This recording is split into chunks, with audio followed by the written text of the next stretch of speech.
Welcome to the Better Off Podcast. We're sponsored by Betterment, the largest independent online financial advisor. Okay, we are responding to your needs, wants, and desires. Some of you have asked for me to just spiel on about something that is topical. And so that is what we're going to do this week because we've got the final GOP tax bill. And I am here to explain what this is all about and how you may want to think about your own financial life vis-a-vis this bill. It's always tough to do something like this, talking about it without the graphics. This is when I really need my television graphics people to help out. But let's think about this bill in the broadest sense first. The biggest part of this bill centers around corporations. The corporate part of the whole tax bill is a reform. The individual part is a temporary tax cut. Just hearing that, I know you might say, I don't really care about corporations, but there's a thesis behind the way the Republicans have attacked this. Their thesis is as follows. If we cut the top corporate tax rate from 35 to 21%, companies will use the money that they save and they will invest that money. There will be a big surge in capital expenditures. They will pay people more money. They'll hire more people. That growth, overall growth, economic growth will pick up. In that part of the thesis, just simply by doing that, it will trickle down into ordinary Americans' pocketbooks, and that people who are criticizing the plan are not taking that part of it seriously enough. That's their thesis. Now, frankly, I think that thesis is baloney because in the past, when we look at corporate tax cuts, that's not exactly what companies do. What they usually do is they pocket the money that is saved and they generously deliver that enhanced profitability to their shareholders. If you're somebody who owns stocks or mutual funds in your retirement accounts or outside of your retirement accounts, it is true that the corporate tax cut is probably going to impact you in a very positive way. But that is as a shareholder, not as a worker. So if you look at the analysis, there will be an initial sugar high from this. I don't doubt that. There will be a bump in growth, but 2, 3, 4 years down the line, that growth may be increased by 0.5 to 1% a year. Hey, listen, that's good. And we're only growing by 2.25 or so I would take it. But it comes at quite a cost. So there are also some very big changes to the individual part of the tax code. And most of those changes are temporary. Most of the changes are in place through the year 2025, but then they all expire after 2025. It's not a bait and switch. It's a gimmick because it's a way to live within the rules that the Senate has set up around the debt and the deficit. The individual tax brackets remained at 7. There's 7 different brackets. The top bracket drops down to 37% from 39.6. And the other part of that that's interesting is that the 37% cut, it starts to kick in when you earn income over $500,000 as an individual and $600,000 if you're married filing jointly. And that's a higher level than if the top bracket kicked in previously. So that's the bracket stuff. 10, 12, 22, 24, 32, 35, 37. That's just slightly different. Okay, what are some of the other big things that are going to impact you? The standard deduction nearly doubles.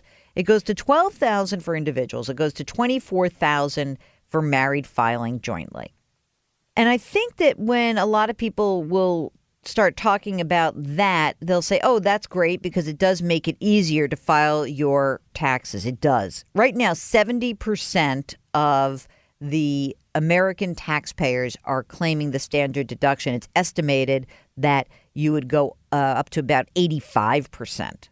You can't look at the standard deduction in isolation because essentially there are 3 things to consider. There's the increase in the standard deduction. There is the increase, the doubling of the tax credit for kids, your child tax credit, which will be $2,000. And then there's also the elimination of personal exemptions. If you put those 3 things together, that is going to probably mean that most people will do pretty well under, and I say most of like sort of the plurality of Americans will do pretty well and they'll get this temporary tax break. But there are a bunch of different people who are going to get harmed in lots of different ways. A couple of other things that are important. You probably don't realize this. Maybe if you do your own taxes, you realize this. But there are a number of things that come into play if you are an itemizer. If you itemized your taxes, that meant that you could deduct your state and local income tax, your sales tax, your property tax, your mortgage interest, and a bunch of other things that are sort of out there. And in this plan, a number of those itemized deductions are disallowed or limited. The biggest one, the one that's getting the most focus if you live in a place that has high income taxes, is the limitation on state and local income tax, sales tax, property tax. So right now, current law, you get to deduct all this stuff, and that helps your tax bill drop down. Now, some of those items are what they call preference items for the alternative minimum tax. So some of the numbers that you hear about and some of these things that are disappearing, for a lot of you, if you fall into the alternative minimum tax, which is this secondary tax system to penalize wealthier people because they took advantage of too many itemized deductions, the deduction side of this is getting a ton of focus, but it may be that a lot of your deductions are limited already. So we've got the state and local taxes. We've got your AMT. They're going to increase some of the exemption levels, so fewer people fall into that. Some of this is simply going to have to be figured out as you actually complete your taxes. And that's what's confounding about it, because the tax code just for a lot of you, and certainly for the 15% or so who are going to be itemizing, the tax system just got a lot more complicated.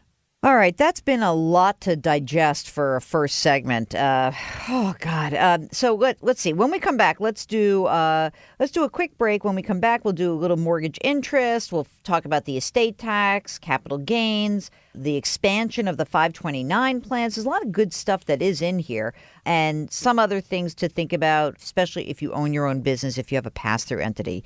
We'll get to that in a minute. But first, a little bit about our sponsor, Betterment. You're listening to Better Off with Jill Schlesinger. I know that at this time of the year, there's a lot of scrambling going on. There's a lot of worries about what the tax situation is going to look like next year. You're freaking out. But you know what? This is also a time where we do a ton of charitable giving. This is a time where you should be really focused on the best way for you to conduct your charitable giving. Well, our sponsor, Betterment, is very happy to announce that they have got a new way for customers to be able to give money to charity. Pretty easy, huh? When you donate shares from your Betterment account, you'll see how much of your money is eligible for donation and potential tax savings. And of course, you can donate securely and easily with receipts always available in your account to aid your tax filing process. Just go to Betterment.com, get charitable, get going. Come on, it's that time of year. Okay, so here we have part 2 of our analysis of what made it into the final GOP tax bill. So we talked about state and local taxes. Let's talk about a few other things that impact homeowners. Mortgage interest. Right now, you can deduct home mortgage interest debt up to $1 million. The new bill places a cap on mortgage interest deductibility on the first $750,000 of debt principal. They call it acquisition indebtedness. So money that you borrow to acquire, build, or substantially improve a primary residence. This applies to new mortgages that are assumed after December 15th of 2017. If you have an existing mortgage, it retains the deductibility of interest on the first $1 million of debt principal. But here's something really interesting, because there was a question about this during the negotiations. A refinance of those mortgages, of those existing mortgages in the future, will retain the $1 million debt limit, but only for the remaining balance. So no new additional debt can you take out. So that's important to know. The plan also will eliminate deductibility for home equity indebtedness. And that doesn't look like that's getting grandfathered in, by the way. So if you've got a home equity loan or line of credit, It looks to me like you're just not going to be able to deduct that at all. That's important. The other thing that remains is there was going to be a rule, a change to the ownership requirement about the personal residence gain exclusion. So right now, you can exclude long-term capital gains from the sale of your home of up to $250,000 for individual and $500,000 for married filing jointly. They were talking about making the ownership requirement 5 of the last 8 years, but it remains at 2 of the previous 5 years. So that's important. So homeowners, you keep your interest mostly. You can only deduct your state and local income tax, sales tax, property tax in combination of $10,000 for all of that. I should note also about the state and local taxes, there is specific language in this bill that says you cannot prepay your 2018 state and local income taxes this year to take advantage of the final year of the unlimited deduction. However, that prohibition does not explicitly include property or sales taxes. So you may want to prepay some of your property or sales tax. It's going to be so confusing because you got to leave yourself $10,000 for next year, right? But you want to prepay. It's got to go directly to the taxing authority. So you got to send your tax bill to the receiver of taxes or whoever that is. You may screw yourself anyway, because if you fall under AMT, it's probably going to be limited to what you can deduct anyway. Isn't this fun? Isn't this great? Okay, here's an easy one. Long-term capital gains, no change. Top rate, 23.8%. Here's what's good. They were talking about putting a new rule in place that would force you to sell shares that are the oldest shares you bought, FIFO, first in, first out. Not in the final rule, so we don't have to worry about that. Your estate tax, it retains your 40% rate. You're going to get a doubling of the exemption on estate taxes, $11.2 million for individuals, twice that for marrieds. That expires after 2025. Do you like saving for your kids' college with a 529 plan? Here's some good news. You'll get an expansion of the 529 plan. It now includes private school tuition for elementary and high school students. A lot of people were hankering for that. It's not about, Mark wants to know whether that's if the schools participate, but no, it's you can do it. You have to be able to do it. You have to open it and then you send the check from this account. It's just sending the school a check from an account. Doesn't have to be any participation on that level. Here's what else you get to do. You keep deducting your student loan interest. You're not going to get taxed as a graduate student on your tuition waivers. That's good. Tax breaks for charitable contributions and retirement savings plan. That stays. Keeps the adoption tax credit, keeps the earned income tax credit, keeps your $7,500 credit for your electric vehicles. Mark didn't get one. Guess what? You may want to get that divorce rocking and rolling because you're going to get the elimination for the deduction for alimony for agreements signed after 2018. So next year, get moving on your divorce if you want to deduct your alimony. You also are going to not be able to deduct moving expenses, tax preparation and investment advisory fees. This is going to kill the investment advisors out there. You cannot deduct that anymore. That's some of the miscellaneous deductions that are going away. Yeah, home office is gone. I never claimed the home office. People even said I actually work from my home. I never claimed it. It always seems like the biggest red flag in the world. It's like, and it's nonsense in terms of money. So it's like, let me ask for an audit for no reason. Medical expenses. This is interesting. There's an expansion of the medical expense deduction for this year, 2017 and 2018. Right now, you have to have expenses more than 10% of your adjusted gross income. Now it goes down to 7.5% for 2017, this year right now, and 2018. In addition, although there are no changes to retirement plan contributions, there were some changes around Roth contributions and conversions. Originally, there was a provision for Roths that said that you could recharacterize a Roth, meaning that you could essentially say, oh, I want a do-over. I need to switch it back to a traditional IRA because either I made too much money or I did something changed in my life. Essentially meant to kind of help people out, but it was used as a way to kind of loophole around the rules and give yourself a chance to undo things later on, depending on what happened to your income throughout the year.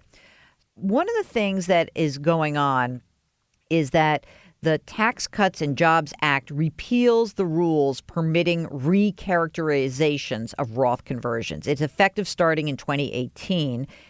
Basically allows you, if you mistakenly make a new Roth contribution and discover you're over the income limit, but you can't have a conversion that's been recharacterized. Okay, that's that.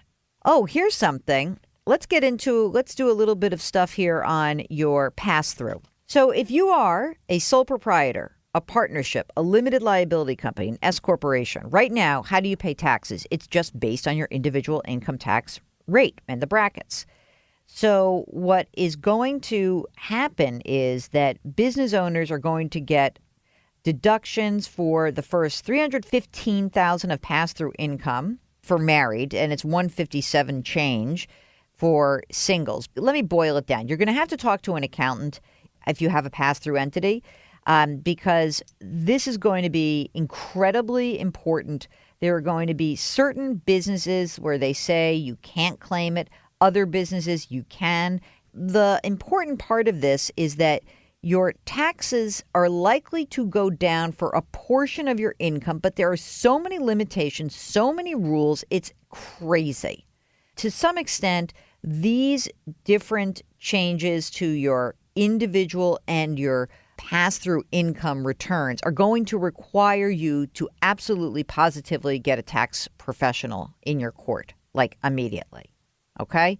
Because that is going to be huge. Pass-through businesses are going to pay less in taxes, but you absolutely positively have to get some help. And by the way, you'll also have a tax break based on capital investment. So please get some help. In general, there are some pretty clear winners and losers here. The biggest winner is corporations. Top tax rate's going to drop from 35 to 21%.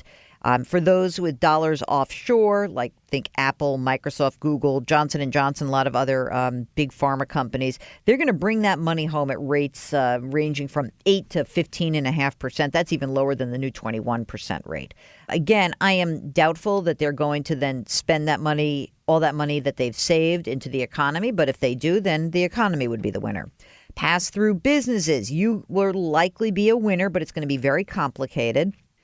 Those folks who earn, $500,000 or more, 600 as couples, you're going to win because your top rate is going down from 39.6 to 37. Folks who have estates with, essentially anyone with less than 22 million bucks married, you're going to be a winner. The biggest winner of them all is probably the tax attorneys and tax professionals who are going to be needed to wade through all of these new rules. I think the losers essentially would be in order. Individual taxpayers, because these cuts are going to expire after 2025, so we're losers. Those folks in the Affordable Care Act who are going to probably see their premiums rise. Remember, there's the elimination of the Affordable Care Act's individual mandate. CBO says 13 million people are going to be uninsured, and that means with those healthy younger people generally leaving the pool, average insurance premiums on the individual market could rise by as much as 10%. And then, look, homeowners in these high tax states, whether it's California, New York, New Jersey, Connecticut, you have been able to previously deduct a lot of stuff and you're going to be capped now and you're going to be a loser and it's going to stink. I tried to describe this to somebody and they said, well, give me the psychographic of the person who loses. And I think it may be if you live in a high tax state and you make between $200,000 and $500,000, you own a house and you have been deducting your property taxes, I think that you're going to probably be a pretty nasty loser in all of this. And I know a lot of you who are listening to this are in those high tax states. And I'm sorry, I don't know what to tell you, except that this is what is passing and this is what is happening. And we're going to have to change your plans accordingly. So this has been a deep dive on the GOP tax plan. And we are just so delighted that you joined us. We're going to keep diving into it. We'll get some very good experts in here to help probably peel back this onion a little bit more. But at least for this week, you've got your basics. So thanks for listening to me prattle on. Now it's time for your questions. It is the listener question of the week. You're listening to Better Off with Jill Schlesinger. Okay, it's time for the listener question of the week. Remember, you've got 2 chances to come on the program and ask your financial questions. We do this after our interview segment, but then we also have the bonus call of the week. If you'd like to get on the air live with us, just send an email. Ask Jill at betteroffpodcast.com. Right now, we're going to Jesse, who is on the line. And Jesse, what can I do for you? Well, hi, Jill. Thanks for taking the call. Sure.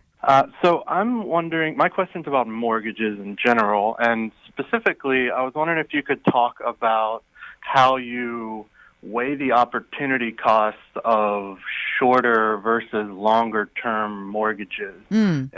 Specifically meaning, with a shorter-term mortgage, you're going to pay a higher monthly payment, but you'll obviously pay off the loan in a shorter amount of time. So with that larger monthly payment, there's some opportunity costs of, not investing the difference in that mortgage payment and gaining those returns over time. Right. So, look, I have a pretty specific view on this, and I think it has to do with the fact that I used to be a financial planner. I'm a certified financial planner, and I used to be in practice a while back. And I know that there is an emotional charge from being able to pay down a long-term obligation like a mortgage. And that's what is appealing. That's why people say, 15 years, I'll be done. So, it feels good. On the other hand, you bring up the point that I think is critical, and that is opportunity. And I would say that the opportunity cost comes in a couple of different forms. You pay extra money down towards your mortgage, and you are certainly building up equity, but it's hard to tap that equity. Right? So it's hard to think about it and say, oh, I've got all this equity in my house, so I guess I'll sell it to get the equity so that I can fund my retirement. Or when I'm in my late 60s and 70s, I'll get a reverse mortgage and that's how I'll do it. As opposed to the following. I have a 30-year mortgage. And yes, I know that I'm going to be paying for 30 years, but during that 30-year period, while I'm making a lower monthly payment, I can put more money into my retirement account. I can put more money away, say, for my kids' college education fund. I could even put money away in a second home fund. And the opportunity cost is not just about investments, but it's about your own opportunity, what you are doing with all of your money. So on one hand, you absolutely get an emotional payoff. You don't have the mortgage long term. On the other hand, you may have other funding obligations that are more important to you than having a paid off house. So in general, I like to take the longest possible mortgage term, especially now that we're currently in a low interest rate environment. And then if I want to pay that thing down later after I've funded my retirement and put my kids through school and paid for all the bills that I need to pay for, then I can accelerate later. But I don't like the idea of being locked into having to pay that extra money on a monthly basis, especially for young people who I think are going to have a lot of different twists and turns. So that's my soliloquy about it, Jesse. Tell me about how this intersects with your personal financial life. Well, I kind of expected you to say exactly that. So I'm a first-time home buyer. We bought our house about a year and a half ago. And at the time, and really still, I'm a bit of a financial and saving newbie. So I was working at the time on the concept of, buy as much house as you can within, reason for the market you're in, and pay it off as quickly as possible within a reasonable, monthly payment.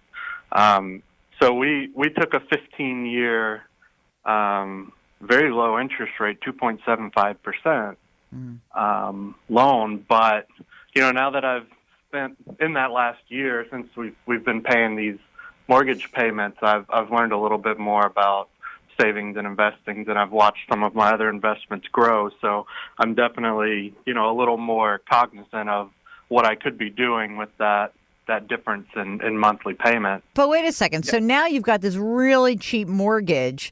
Are you actually considering a refi to a longer term?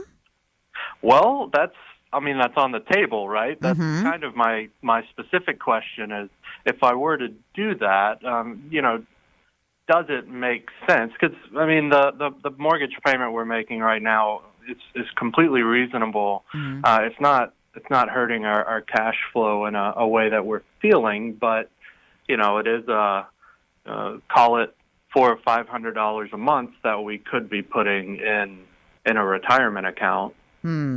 So just give me a little quick bio. How old are you? Okay.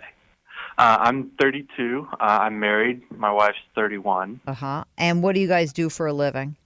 I'm an engineer. She's an academic. And a year ago when we bought the house, we were moving for a tenure track position that she took. Nice. And you are working at a place where you have a retirement account? I do. I have a 401k.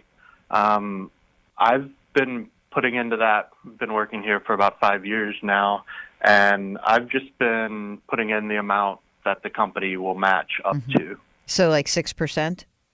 Right. Yep. Right around there. And what about her? Does she have like a 403B? She does have access to that.